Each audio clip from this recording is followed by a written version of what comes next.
I'm Dr. Gina Paige, and I'm here with Professor Rose and Professor West on the tightrope.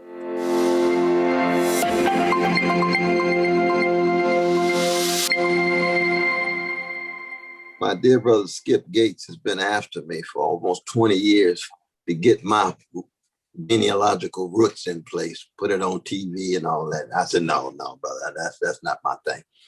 Now, how is your project different than Brother Skip's project? I'm happy to answer that question, but I have to say, every time I think of you, Dr. West, I met you at a conference. I can't even remember where it was. And I was so excited. And I came up to you and I was like, I'm Gina Paige and we have this company and we can tell you where you're. I knew you were going to be like, yes, give me a test. And you were like, no, my sister, maybe you can get my brother, talk to my brother. He's interested in that, but I'm not giving you my DNA. I've always loved you for that response. It's probably been 14 years. No, I love it. It shows how deep your love is, just like I love Brother Rick too, and I love Skip, but it's just not yet my thing. All I need is a little Curtis Mayfield and Aretha and Du Bois. I figure that's going to get me through, but maybe I need to be more open. Well, and let me tell you how we're different. So Skip Gates used our tests for his first specials. Oh, interesting. Yeah. He says that he told Oprah where she was from, but he used AfricanAncestry.com's result that said she's the Pele people from Liberia. So anytime he's told someone where in Africa they come from, it was based on our test. So, there's that. I think that the work that he's done in partnering with genealogical companies like Ancestry.com and Family Tree DNA to help people suss out their family trees in addition to their genetics has helped raise awareness among Black people, the world, but I'm concerned more with Black folks about the importance of understanding your family history. Everybody who comes before us is a part of who we are. And so that's very important. But he chose to work with the other companies and take it into another direction of, how much African ancestry you have or other ancestries, and then focus most heavily on the family tree aspect. And that's outside of the scope of what we do. But certainly we were an integral, critical part of the success of his vision. Yeah. Wow. That's fascinating. That was a very helpful question there, Cornel. Yeah. Cornel and I share this disposition around knowing. My brother went and got some tests, and I was like, I don't want to know. Don't tell me. So don't bring it over here. I guess so. Whatever it is, there's apparently some information, but it's also complicated because both of my parents are Black. So the question of whose lineage is being followed would be complicated. But for me, it's more about I don't have any problem being from here. I mean, somehow I feel like I'm from here. I'm from New York City. I know where some other people's are. I mean, enough generations back for me to feel comfortable. There's not the origins. I don't know where they're from.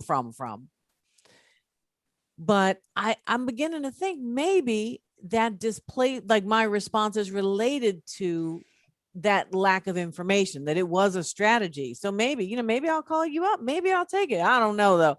Right now I'm still on Cornel's page, which is, just let me grapple with the reality I know about. And, what happened with me though, my beloved daughter had a spit test that she sent through the mail for me for my birthday, not really let me know exactly what fully, but I said, okay.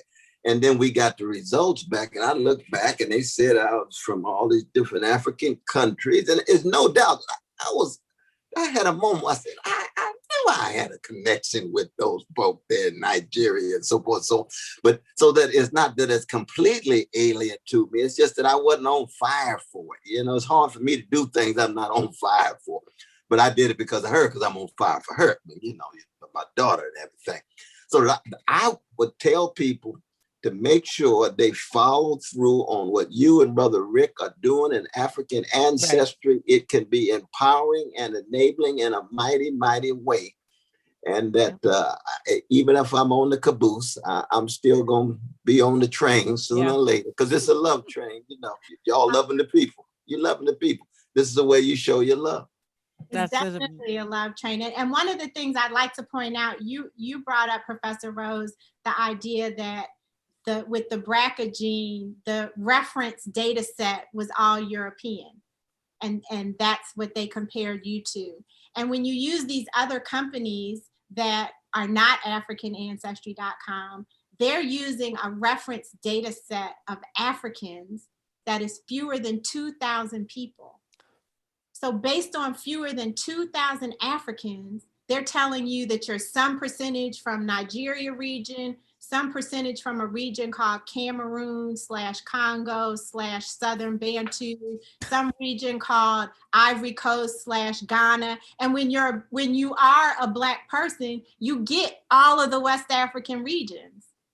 Right. So all they're telling you is that you're West African. And again, we established that at the beginning of this show. That's exactly right. That's right. The logs of Negroes they put on the boat were clearly West African. So we don't need to take a test. Hey, Cornel, your daughter might have to you might have to get, an African ancestry test for you instead. Get a little more information. You might not be Nigerian at all. Right. Exactly. No, that's true. One branch of the tree. And what our reference data set has over 30,000 indigenous African lineages, down again, segmented by country, present day country, and ethnic group. And so we're able to be more specific for one branch of the tree. So, it depends on what you want to know, but I thank you for your support in saying to follow African Ancestry's lead, because again, if you want some specificity, you already know you're African. You already know you're West African. You already should know you're mixed, because none of us is 100% African. But if you want some more specificity, then we're here for you. And we're going to get you, Professor Rose. You're going to come to the other side, because just because you find out where you're from in Africa doesn't mean that you're not satisfied with who you are today. It just means that you've gotten something else to add to your phenomenal being. Well, I appreciate that. I don't know. I'm going to do it when my dear colleague and co-host of the Tightrope agrees to get that test. I'm gonna be right next to him. If he says he's doing it, I'll do it. And we'll have but I do think it's important for people to go to African Ancestry to do this work, because it's obvious the rest is a charade. I mean, they can't tell you from 2,000 individuals, where you're from and what kind of connections you might have. And I would also recommend, tell me if this is crazy, and then I know we got to go, and we appreciate you coming on, spending all this time with us. But maybe a bunch of non-Black people or people who don't think they're Black might need to get some tests of African Ancestry, right? And so why not invite the rest of the world to reconsider their own origins? It might be more radically transformative for them, in the sense that they might realize they got a maternal line going back somewhere they didn't know they was from. What do you think about that? We did have one celebrity do it for, and it wasn't public, but I'll just give you the anecdote. He got the test for a former supermodel who had a Black woman who helped raise her, and who had some questions about her maternal lineage, and it turned out to be from Senegal. But so she thought she was white. She lives her life as a white woman, and she had no idea of this. And this, if she were to take one of these other companies, she probably would come back 95% European. But she did have one branch of her tree that went back to Senegal. So anybody who wants to know where they're from, excuse me, we can tell them. We trace ancestry. It's just that when the result is African, that's when you're going to get the most detailed information. Right. From right. Well, I think I love what Cornel said, so I'm going to repeat it, which is that, this is about helping Black people find as many ways as possible to love themselves, to connect themselves to That's right. the tradition. I think your point there, Cornel, is so important. And that, you know, the more we are engaged with learning about who we are and raising questions about the boundaries, right? And even just saying, what does that mean to say this versus that, to say this group versus that group? Then, you know, the potential for them to really connect to our place in the world and how we got where we got, and instead of being ashamed or being isolated or feeling like there's no point in examining it, all that is just a love train for sure. Hey there, thank you for joining us on The Tightrope. For the full episode, please visit us at www.thetightrope.pod.com. We'll see you soon.